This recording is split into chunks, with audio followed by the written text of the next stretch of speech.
3, 2, 1. Welcome to the David the Dog Trainer Podcast episode 185. Here we are. Haven't done one in like 2 weeks. I know. Been sick. The spread. Listen, I would say though that I am #blessed that it happened right before Christmas, so I had time to get better right before Christmas. Currently, today is the day of the eve of Christmas Eve. It is Christmas Eve today. Eve, huh? And we're going to crank out one more episode before Christmas for you guys. Let's go. Glad to be back. Yeah, I mean, I've literally been sick, so I haven't had much time to prepare. So I've got a couple dogs that we've been working with over the last few weeks, pre and post getting ill, and we'll use those as topics to talk about today. This is funny because, okay, we've gotten a couple reviews in the last few days, actually, and I was going to pull them up to discuss a little bit. Mm-hmm. And I Googled Miracle Canine Training reviews, and you know how now they do an AI overview for everything? Yeah. There is an AI overview for Miracle Canine reviews. Oh, which I love to see. So let's read it. AI overview.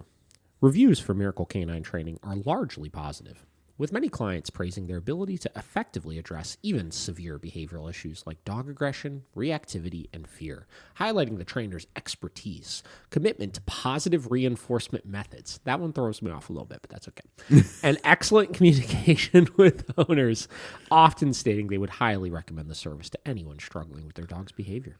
Key points from reviews. Significant improvement in dog behavior. Many clients report dramatic positive changes in their dog's behavior after training at Miracle Canine, including reduced aggression towards people and other dogs, improved leash manners, and better overall obedience. A tailored training approach. Trainers are said to take the time to understand each dog's specific needs and tailor training plans accordingly. Positive reinforcement methods. Clients appreciate the focus on positive reinforcement techniques during the training. Excellent communication. Owners often mention the high level of communication they receive from the trainers throughout the training process. Address severe issues. Several reviews highlight success stories with dogs exhibiting challenging behaviors like fear aggression or extreme reactivity. Where to find reviews? Miracle Canine Training website. Testimonials and success stories are available on their website. Google Business Profile. You could find numerous customer reviews on their Google listing. 282 for that number. Social media. Miracle Canine Training is active on all platforms like Instagram, where you can see client updates and training progress. That is a thorough and detailed AI overview. It is. It's so, it doesn't seem like uncanny until it's like you're like someone you know or your business, I feel like. It was all great, but you're just like, this is wild. This is kind of like... The future's here. Yeah.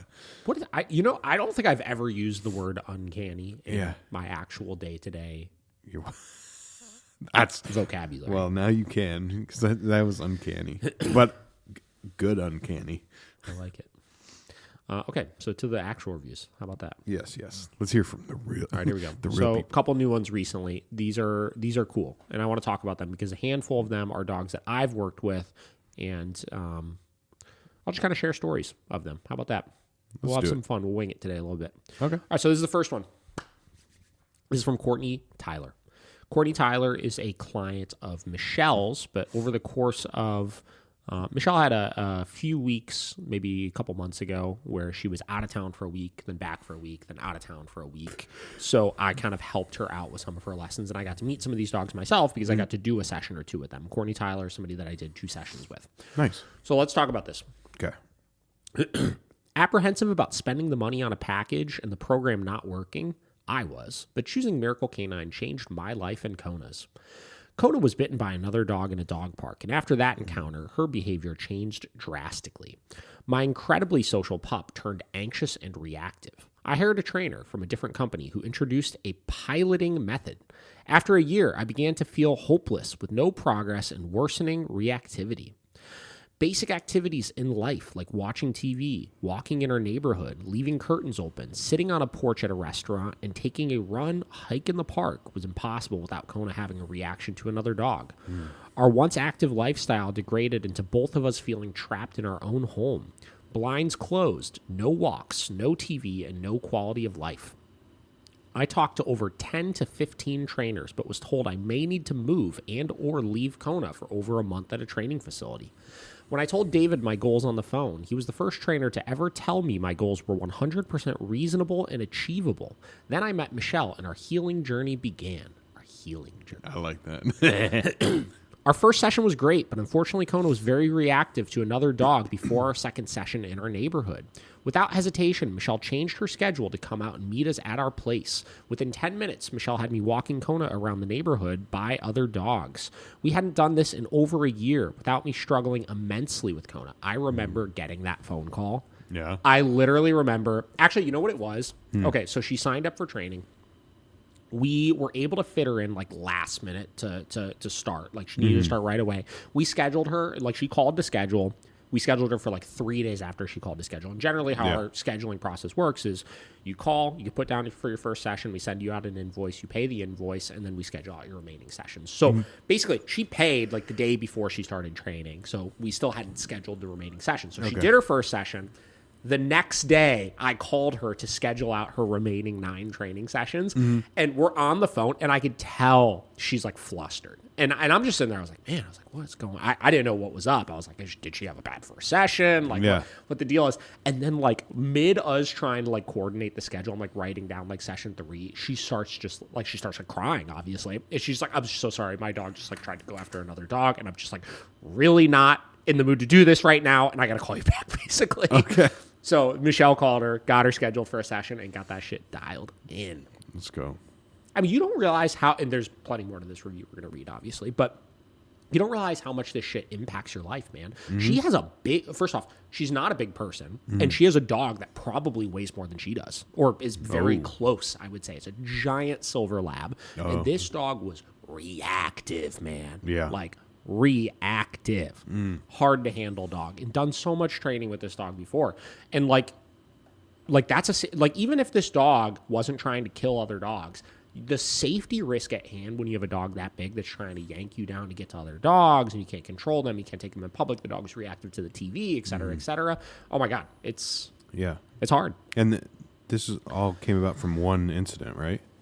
Is that what she said? Yeah, I mean, okay, so we'll have this is sidebar, not even related to this necessarily, but yeah, she did say her dog got attacked at a dog park, which is when it all started. Definitely, there are situations where we see that. A lot of times, though, the attack at the dog park just exacerbates the issue that already was starting to kind of come out. Right? Rarely do we find literally a switch flicks and like overnight or over the course of 5 minutes, your dog completely transforms into another dog. Yeah. A lot of times it's an incident like that will happen. Maybe the dog was already getting a little bit funny to begin with, you know?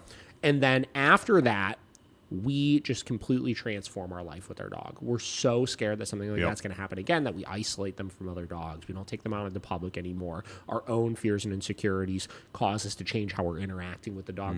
And that's what compounds on the problem and turns it into such a massive issue. Yep.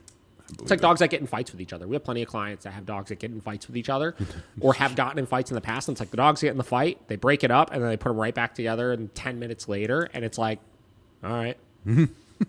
They're fine, you know, and obviously there's issues that need to be resolved, but then you have the other ones that they get in one teeny little scuffle and they separate them for a week and it just changes everything. Yeah. You know? Yeah. Anyways. Sorry. Okay, so yeah, Michelle changed her schedule, went out 10 minutes, had her walking Kona around the neighborhood by other dogs. After our second session, Kona was walking by my side with ease, passing dogs better than ever before. My parents, friends, and family thought I cloned my dog. I've honestly lost count of how many random people have passed us by on walks and comment at how well behaved my dog is and asked who helped me with her training. Miracle Canine.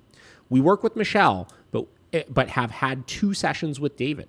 My questions have always been answered thoroughly and addressed right away. I've never felt judged, but instead I always feel supported, motivated to try well-thought-out game plans for Kona that turned out to be achievable when I put in the time and effort. I still have 4 sessions left. She's only done 6 sessions. Wow. And I can't express how Miracle Canine has changed my life and Kona's. All our hopes and dreams have been answered times 100. Kona went from hackles up, ears back, tail tucked, lunging and growling, to tail wagging and body totally relaxed. Kona is the happiest she has ever been with balance training through Miracle Canine than any other training technique. I'm beyond grateful to have an active lifestyle again with my best friend. Dang. Yeah. Round of applause for Kona and Courtney. That was a really cool one to see, man. Because like I said, I'm not taking credit for any of this. I did 2 sessions, and in those 2 sessions, I myself didn't need to do a whole lot, right? Yeah. Like Michelle had already pretty much solved the issue. It was kind of fine tuning from there, you know? I helped her, like we went to Crocker Park I think it was for her 3rd session that I did, right? And in session 3, we walked around. She already had the dog very under control. And basically what I did was I helped her navigate when in really dense public places, how to strategically walk through those places in a way where you can kind of avoid triggers, right? Yeah. Or not avoid triggers, but not put yourself in any dicey situations. Sure. I helped her combat when in high density public places, finding a level that is going to be motivating enough but not make a scene. Dogs like this, we tell people what it is, right? We got past this issue by making sure this dog understood that not walking next to its owner because it was lunging at other dogs was really not fun. Yeah. Right. And that meant very high level e-collar corrections. She was instructed after, I think, the 1st or 2nd session to pretty much work the dog on 100 anytime she was at a walk, set that tone. And that's why we were able to get past the issue so quickly. And I say that confidently because reviews like this don't lie. No. Right. And so often do we find that if I ever even mention correcting a dog on 100 on an e-collar in like a YouTube video or a short or an Instagram reel or something like that, you get all the keyboard warriors that are like, oh my God, you should never do that. You're going to make it worse. You're going to make the dog think other dogs are bad and this and that. But it's like, it obviously works, guys. I promise. And those same people, all these other trainers or all these other owners that have reactive dogs, and in the title of their fucking Instagram for their dog, they have, oh, I'm a dog struggling with reactivity, living my life, follow our journey, you know? Well, guess what? We got past it in 2 weeks. So, I mean... Yeah. I mean... You could either dwell on it forever and try your methods, and if they work, great, I'm happy for you, or what we're doing is working. Yeah. I mean, 2 weeks, but technically, you worked with her for less than 10 hours at this point. Like, you haven't even... 6 hours. 6 hours. 6 hours, right? Yeah. So, and again, that's a piece of the puzzle, right? Correcting the dog firmly is a piece of the puzzle, but I always explain the concepts of clarity and motivation. And obviously, you can be as motivating as you want, but if you're not clear enough with your routines and procedures, obviously, it's going to only do you so good. So I helped her understand, obviously, when we're in Crocker Park, we're walking around, you can't really be correcting the dog on 100 for everything because the dog's making a scene, everybody's looking, this and that, right? So we talked about finding a level that was just motivating enough, but the dog wasn't really, being as dramatic with their responses to stuff. Yeah. Additionally, I helped her really isolate having a concrete routine of something she could do every time she sees another dog. You'll notice this consistency when we talk about dog reactivity, where we say, don't mix things up. A lot of people will try to sometimes walk by dogs, sometimes come to a stop and do a sit, sometimes do a down, sometimes follow closely behind another dog, et cetera, et cetera. We instruct our clients to have one really clear thing that they do. Enforce your heel at all times. The second you see a trigger, before your dog even starts loading on it or reacting at it or whatever, pull off to the side, give yourself a decent amount of space, put your dog into a stationary command, enforce said stationary command firmly. Once trigger is gone, proceed with your walk. Do that every time you see another dog, even if that means that the other dog is lollygagging over there and it's going to take them 5 minutes to walk all the way past you. Sit there with your dog in that stationary command the entire time. Whatever. This isn't... Jesus Christ. This isn't a post about solving dog reactivity. This is a post about giving you a glimpse into scenarios we've been working with clients. And again, I can't say enough. This success story has nothing to do with me. Yeah. Right? I added some little hints of knowledge into it, but Michelle really did all the work here. So really cool. Good job, Courtney. Good job, Kona. And good job, Michelle. Good. Obviously, good job, Michelle. This is another good one. This one we just got 2 days ago. Okay. This is from Tiffany Lapshin. All right, Tiffany. This is a dog that, same deal. Seamus actually did this dog's board and train before he left. And I have done all of the dog's follow-up sessions since, because obviously I'm absorbing some of his clients, right? Yeah. So I've done a few sessions with her since, and obviously the most recent one is kind of what sparked this review here. So our dog Chewy has flourished in the time we've spent working with Miracle Canine. During the board and train, he worked with Seamus, and more recently David. Both have been great. He has anxiety as well as fear reactivity, and in the past, it was always 1 step forward and 2 steps back with his training. We hit a wall trying to find a trainer who would allow us to still use a harness instead of a collar because of an injury he has to his neck. These guys said no problem. Who needs a collar when you have a dog who behaves the same on and off leash? I remember telling her that when she signed up for the training. Let's go! The most impactful things I've seen so far, and before we get into those, let's talk about this for a second, right? I was listening to a podcast the other day, a dog training podcast, and somebody asked the trainer this same question. What if a dog has a neck injury and, we still need to train the dog? How do I get because obviously the general procedures of e-collar training a dog, because an e-collar doesn't put pressure on the neck. You could use an e-collar with a dog like this, right? But a prong collar is generally the first steps of teaching pressure and release, teaching the dog to move into positions, things like that. So, oh my God, if you can't use a collar, what are you ever going to do? What do we do? Right? Guys, just get a little creative, right? Yeah, you might not have as precise of pressure and release on something like a harness, but you still can move the dog from point A to point B, which is all you need to be able to do, right? Additionally, you lean a little bit more into food in your teaching process. Instead of teaching using the shaping of the leash pressure, teach using the shaping of the luring, right? I mean, it's just the way it works, right? So get creative with this. This is not the only dog. We had another dog recently that I believe we also have a review for that we'll get to that was in the same exact boat. It was a bulldog, couldn't have anything on his neck. It had a neck injury, and we were able to do the same thing with the harness, right? Heck yeah. Okay. Most impactful things I've seen so far. But one more thing. Okay. These are the things, getting back to there's a couple commonalities amongst these reviews, right? This one said they hit a wall trying to find a trainer who would allow us to still use a harness instead of a collar because of an injury to the neck. First off, the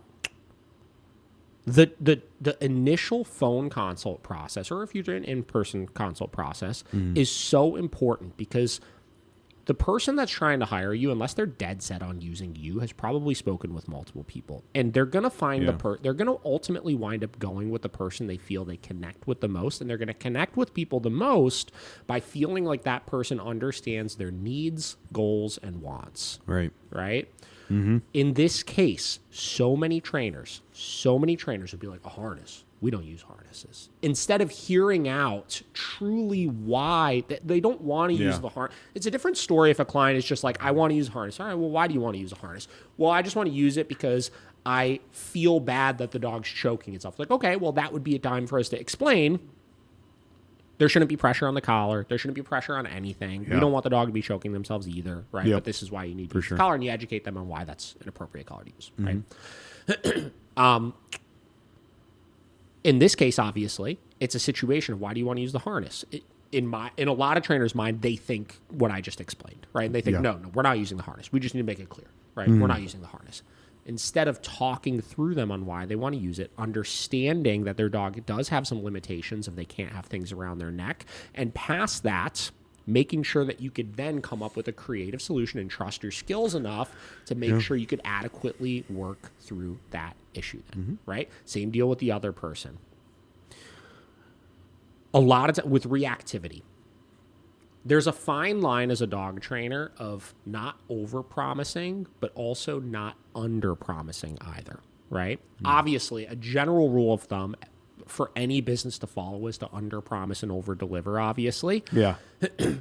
In this case, I'm pretty sure I remember my first phone call with Courtney when she was talking about reactivity, and she was like, can I ever get to a point where my dog can, not react to other dogs, right? And anytime I'm presented with a question like that, my default response is to go through and say, okay, here's what we've experienced in the past when you have different tiers of reactive dogs. You have the easy peasy ones that you could get completely past it where you never have to think about the reactivity ever again in your life. Yeah. Then you have the ones that you learn to manage the reactivity, but under the right circumstances, that reactivity can still present itself. But as long as you follow the rules we outline, you should be able to get past the issue and slowly over time get the dog to a place where it's like it's not even a problem anymore, right? You kind of have these spectrums, and until we start working with your dog, we're not going to know on what end of the spectrum they're at. But we definitely will be able to figure out how to get this dog to thrive. You will just need to then follow the rules. Yeah. Right?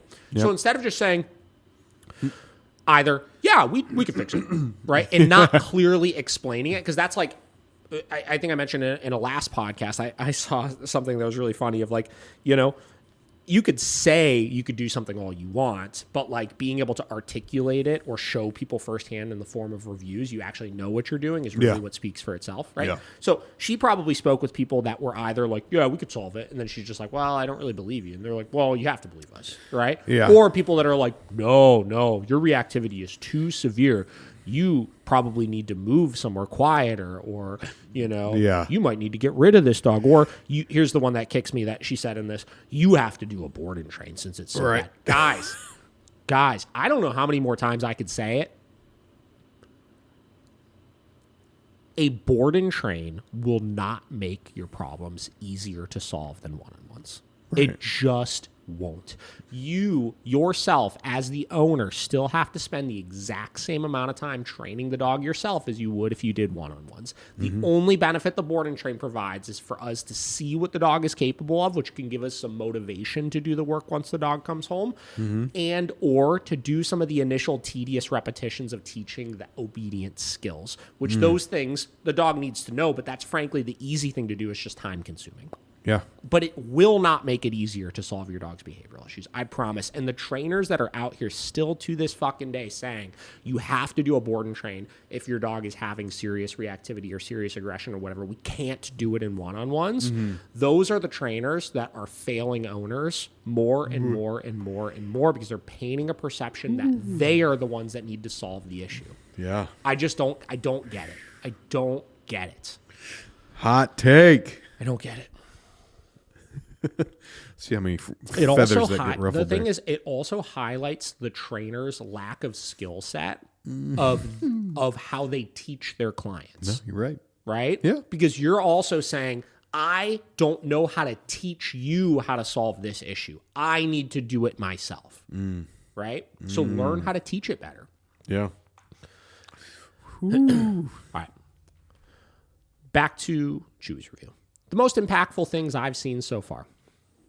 His leash reactivity is almost completely gone, and walking him has gone from the most stressful part of my day to the best part of my day. Let's talk about this one first here.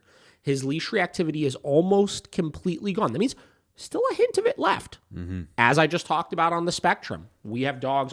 Now, Chewy is not the easy peasy dog, but he's also not the most difficult dog in the world. Yeah. He's somewhere in the middle, right? Frankly, really, for the last couple weeks, did we really teach her how to crack down on the reactivity, which is why she's noticed such an improvement in it. And per my last phone call I had with her the other day, she basically said anytime she does see a hint of it still, she can immediately get him to stop doing it. Right, which means that she is well on the way to seeing it get totally extinguished. Right, let's go. He is also much more confident. Something as small as a plastic bag rattling in the wind would have set him into a panic. Now he would probably ignore it or go investigate. So very commonly do we find that leash reactive dogs or dog reactivity as a whole is coming from a place of insecurity. Yeah. And once you teach these dogs to stop reacting to everything that spooks them or freaks them out, they finally can open themselves up to alternative things to do, which in many cases, it sounds counterintuitive, turns into an organic curiosity. So instead of default, this thing's scary, let me attack it or let me run away from it, we create some control. We teach them default, don't pay any mind to it, just ignore it. It opens them up to building confidence then. That's how the behavioral modification sequence works. Next one. His vet visits used to be a nightmare, but now he's excited to see all the vet techs. He lets them poke and prod him without much thought instead of snapping when they go to touch him. This is something we worked on a lot, which is handling skills, right? which same deal, teaching neutrality, creating routine for this kind of stuff. Working through vet visits and handling comes down to giving the dog a task to do, holding them accountable for that task, even in the presence of what everybody else is doing to them, right? And same deal. There's different ends of the spectrum as far as how far some dogs get with it, but they all progress. It's so funny. I can use my own dogs as an example of that one, right? Deli and fucking Vinny. Yeah. 2 of my dogs used to be so bad at the vet. Do you remember Deli at the vet? Yeah, we made a video with that. Tell the people. It's pretty crazy. Needed the muzzle. Like, I mean, it was just shaking, violent outbursts. Not violent, but sorry, not violent. Not violent, but you know, like just lashing out because she didn't want to deal with it. She was really bad. So Deli, everybody knows the history. So Kate, my wife, brought Deli to a board and train with us back in 2018. And that is how I met her, right? And we trained Deli. And one of the things was she was horrible at the vet. She used to go to the vet, Tremont Animal Clinic. Shout out Tremont Animal Clinic. All my listeners, go fucking use Tremont Animal Clinic. They're the best vet in the land. And she couldn't get anything done with her. Mm-hmm. She told me stories about one time, like they even tried taking Deli outside, and Deli's outside of the vet clinic screaming, freaking out. These vets are trying to do stuff. They couldn't get anything done, right? So we took Deli to the vet, and we worked through it, right? And Tremont, shout out Tremont, is so good because they allow us to go to vet visits with them. Mm-hmm. You know, they're open to training methods, which most vets are not, obviously. So we're able to kind of help overcome some of the issues you may see in doing that. Where was I going with that? Oh, yeah. So Deli and Vinny used to be horrible. Same deal, snapping, growling, blah, blah, blah, whatever. To this day, I still take them and I put muzzles on them. But it's so funny. I had this realization earlier this year when I took them in for a vet visit, like a standard procedure, whatever, when I was just like, I used to get so stressed out bringing them to the vet. Not like stressed out like, oh my God, I don't know how to handle this, but stressed out like, all right, we got to go through the whole fucking routine and like this and that. And like, I had this realization. I was like, it has been so long since I've even needed to think twice about taking them to the vet. I take them there, I put the muzzle on, but everybody handles them. They've gone through all the waves of like, you know, violent outbursts.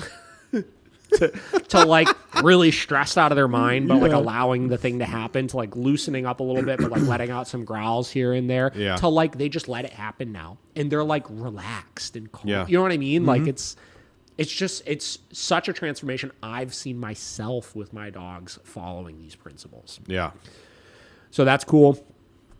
Most importantly, he has more freedom to just be a dog, and his personality shines through everywhere instead of just at home.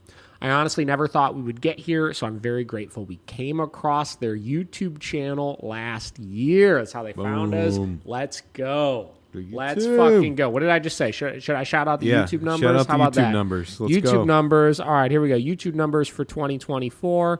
3,901 new subscribers. Thank you, guys. 1.6 million views. Thank you. 1,063 uploads. Yo, we keep that fucking content coming. 52.8K likes, 3,423 comments, 3,839 shares. Let's go. I like it. That's a lot. Those are great numbers. Those are good numbers. You know? Good numbers.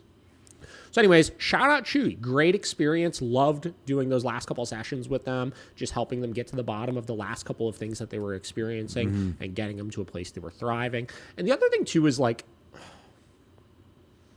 it makes me really proud when I see some of these reviews come through, especially ones like that one or Courtney's like we just read, that are so thorough. Like, listen, like a review, a client doesn't need to leave a review. Yeah. You know what I mean? And like even myself, like when people ask me to leave reviews, I'll go and I'll give it the 5-star if I had a good experience, and I'll try to write a little thing down. But like I'm not writing a novel, you know? It's like a sentence or two of great experience working with them or whatever it may be. These people felt so compelled to leave these lengthy, detailed reviews. That is so cool. And it just is a testament to the work that our team does every day. All right, where are we at here? Let's see. Ooh. All right, let's Don't tell Kate I said Deli had violent outbursts. He's back. What? All right, let's give Bridget a shout out on one here now. Yes. So this is the next one. This is from 5 days ago. This is a really cool one, too. After I read it, I'll kind of explain why I think this one is so cool. This one's from Lindsay. Lindsay says, we recently completed Miracle Canine Training's board and train program with our 2 dachshunds, Leo and Frankie. Our trainer was Bridget. She is absolutely amazing. Frankie suffered from severe separation anxiety requiring medication. Leo was very territorial and overprotective towards myself. I'm happy to report that Frankie no longer requires any medication, and Leo is happy with all members of the family. The transformation that these 2 dogs have went through is unbelievable. I would highly recommend Miracle Canine's board and train program for anyone that is thinking of choosing a board and train program for their dogs. Yesterday, we were able even to go to Crocker Park, and my boys received several compliments on how well they were behaved. We were able to take them in and out of several stores. They were able to stay calm and act as if no one was there. Their behavior truly is unremarkable. Thank you, Miracle Canine. Wait, unremarkable, is that the right word? Yeah. Isn't remarkable the word? Is unremarkable mean it's not remarkable? It almost means like it's like unbelievable how good it was. Right. My vocabulary isn't great. Sorry, guys. But shout out Lindsay, Frankie, Leo, and Bridget. Round of applause. This one's really cool, right? Because these 2 dogs were a bit of a pain in the butt. They were a little bit of a pain in the butt. I mean, they're dachshunds, right? Dachshunds are kind of a pain in the ass. Yeah. Getting back to expectation setting, this is a client that prior to signing up for their board and train, I had to do a lot of expectation setting because one of her big issues was the anxiety issues that the one dog was having, which anxiety, again, on a spectrum of how far do some dogs get with it. You know, I always say, we could control the things the dog does when they get anxious. So, destructive behaviors, lack of impulse control, of those types of things. But there are some dogs you can only get so far with their actual anxiety, right? You teach them to control it, but they're still at their core kind of anxious dogs, right? Yeah. And that's an important boundary to set with your clients or expectation to set with your clients because sometimes as trainers, we could see separation, let's say separation anxiety. And we could say, oh, yeah, we could stop separation anxiety, meaning we could stop the dog from breaking out of crates. We could stop the dog from nuisance barking all the time. We could stop the dog from doing self-mutilating behaviors, et cetera, et cetera. But again, there's still that overlying layer of anxiety that generally gets better with time, but is still kind of there to some extent. But in clients' heads, they want the anxiety gone. For sure. Right? Yeah. And I'm not even saying this was her. I just did the expectation setting to make sure that this wasn't going to be an issue, right? Yeah. So that's a key point for, again, trainers listening to this is make sure you understand really what the client wants and expectation set if it's different than what you think the success is ultimately going to look like. Additionally, one of the 2 dogs, I don't remember, I believe it was Frankie, I don't remember exactly though, had massive issues with peeing all over the house. Accidents constantly. They're small dogs. They probably have a larger space, right? And the dogs, it was just such a problem that she was having. And she was so stressed out about it. And she asked me numerous times, like, how are we going to solve that when the dogs are with us? Getting back to board and trains don't solve behavioral issues. That was a big area I had to do some expectation setting as well. Yeah. Communicating to her, the board and train is not going to solve that issue. We could help develop some success of the dogs are not having accidents while at our facility. But once they go home, we then will need to coach you through how to make sure that they are not having accidents in the house. And that's really where that process starts. So expectation setting that when they come home, that issue is not going to be solved. We're going to have to solve that issue once they go home, obviously. Yeah. So that's a lot of expectation setting I needed to have with them. So that's another reason why, again, I view this as a big success is because of those initial goals she had being more challenging ones to overcome. Past that, again, Bridget absolutely just knocked this one out of the park. She could tell that these 2 dogs, 1, were going to be pretty difficult, and 2, their owner really had a little bit of a hard time with them being away, I think. For every owner, it's a little bit, more or less difficult with the dogs being away from home than others. Yeah. I think this owner struggled a little bit with being away from her dogs, right? And Bridget just getting back to what was the AI testament of great communication while dogs are in their care and this and that. Bridget went above and beyond with this client, just communicating to her, right? Keeping her in the loop, making her feel like, even though she was anxious about the dogs being away, that they were in good hands and that she was going to keep her in the loop every step of the way. Yeah. So that was awesome. And then the last thing I love anytime I see something like this is this dog was on a lot of medication. we were able to get him off of it. That was something else we talked about prior to training. I had said I really would like to. I tell people I can't force you to take the dog off the medication, but it would really make our life easier if you can get the dog off the meds prior to coming to training, because we see the whole dog. And in so many cases, owners choose not to put the dog back on the medication, which I like. I'm not like anti this medication. I say it all the time, but I just think that it's in many cases not necessary. Yeah, so that's cool. Hey, I'm sure there's dogs that need it, but I think it's just blanketed, just given out, you know? Yeah. But also just the communication. I mean, it takes you an extra 2 minutes, you know? And look how happy it made the client. Yep. That's a great, easy thing that people kind of miss sometimes. Mm-hmm. Love to see it. Mm-hmm. I mean, those are, these are most of them. You know what I mean? Mm-hmm. I'm just looking here, seeing if there's anything else that's worthwhile to get into. I mean, it's all kind of the same old, you know. But those are some cool ones to highlight, just showcasing some of the work that we've been up to with these dogs. Yeah. How many reviews you got now? 282, I think. Let's go. Yeah, 282. Love that. Still perfect 5 stars. No less. No less. Love to see it. Yeah. I don't know.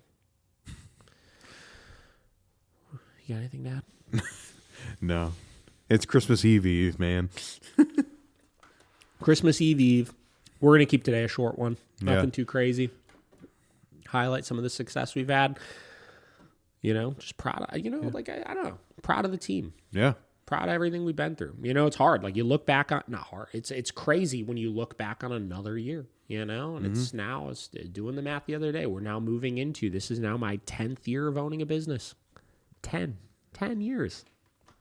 Man. It's wild. Not just 10 years training dogs, 10 years owning a dog training business. Yeah. Or this is now going to be the 10th year of owning a dog training business. Yeah. You know? And I was thinking about the other day, man, like all the ups and downs we've been through, all of the people that have come and gone. Like, obviously in 10 years, you're going to have a lot of staff that's been there and gone. You know what I mean? Like, it's just like, you know, the different teams of trainers we've had over the years, and seeing some of them, how their careers have flourished in other areas, you know, and some of them have their own dog training companies that are thriving. And it's, you know, it's cool to see how all the chips fall, you know, and it's neat. I like it, you know? Yeah. So, as always, moving into this next year, I feel like every year I kind of go through, I start off the year, I train a lot of dogs myself, you know, and then I kind of focus on the business a little bit, and then start the next year, get back to train a lot of the dogs myself, and then, you know, get back into the business side of things. And I like that because I think it keeps me grounded in being a dog trainer still, right? Like, I have a lot of plans. Like, I kind of cleared my calendar January, February, where I plan on working with dogs a lot, January, February, you know? And then, you know, I kind of get to play with stuff and see what types of things do I want to implement into the company now with some of that knowledge, you know? And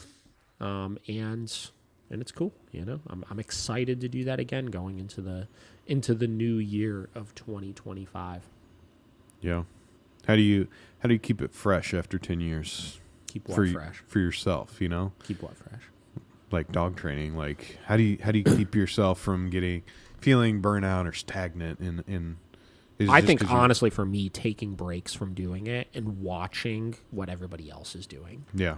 You know, like I really try my hardest not to like step on toes of the other trainers. Like, I'm there to help them where I need to. But even if I'm like walking through and I see a session, I'm like, oh, I would have done that a little different, or I would have done that a little bit different. I try to keep quiet, honestly, and let them work through those things. But I take like mental notes. Yeah. And then anytime I think something like that, I think what I don't want to fall into the habit of is I never really work with dogs that much. And I think those things. And because I think those things, it should have been done this way, that I just think it's true. Yeah. Right. So meaning, like, let's say I see a session and I'm like, oh, that dog's kind of stressed out. Oh, if it was done this, or this way, that dog wouldn't be stressed out, or would learn it faster, or whatever it may be. Yeah. So you should just do it this way, right? I try not to do that because I don't want to fall into a trap of thinking those things, but being so disconnected from actually doing it that actually I'm wrong. Yeah. Right? Actually, in the nuance of working with that dog, that wouldn't have worked as well as I would have thought it would have. Yeah. Do you get what I'm saying? Yeah, I definitely get it. Yeah. So I take those mental notes, and then when I do get an opportunity like January, February to work with dogs a lot, I could then play with it. Yeah. Right? Yeah. Like we had this dog in recently. It was kind of a really cool way to cap off the year. We had this dog in Yogi that we filmed a lot of YouTube videos of. And Yogi had signed up for a full one-on-one program with us. And then his owner last minute, and they were supposed to start like right before Christmas, like last week, right? Yeah. And they found out last minute, like come January 1st, they need to move to Seattle for work. Oh. Right. So I was like, oh shit. So, basically she called and she's like, hey, what? I don't know what to do, right? I obviously don't have time to do the one-on-one program. So what do we do? So I was like, you know what? Let's do a 1 week board and train, which we never do. I never do that. Yeah.